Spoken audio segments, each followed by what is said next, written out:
حضرت ابو موسیٰ رضی اللہ عنہ نبی اکرم صلی اللہ علیہ وآلہ وسلم کا یہ فرمان نقل کرتے ہیں، بے شک اللہ تعالیٰ نے مجھے اس ہدایت علم کے ہموار مبعوث کیا ہے۔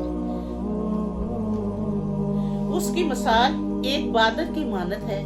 جو کسی زمین پر برسے، اس زمین کا کچھ حصہ عمدہ ہو اور اس کو پانی جذب کر لے اور وہاں بہت سا سبزہ اور چارہ اگ جائے۔ زمین کا کچھ حصہ سخت ہو، وہاں پانی ٹھہر جائے اور اس پانی کے ذریعے اللہ تعالیٰ لوگوں کو نفع عطا کرے، لوگ وہ پانی پیا کریں اور اپنے جانوروں کو بھی پلایا کریں اور انہیں چرایا کریں۔ اور زمین کا ایک حصہ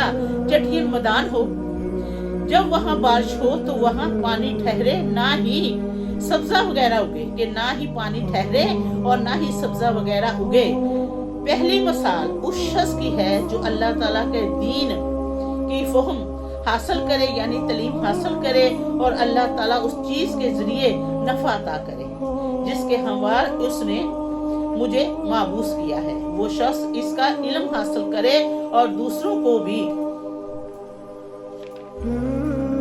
اس کی تعلیم دے۔ تیسری مثال اس شخص کی ہے جو اس ہدایت کی طرف توجہ ہی نہ کرے اور جس ہدایت کے ہموار اللہ تعالیٰ نے مجھے مابوس کیا ہے اسے قبول نہ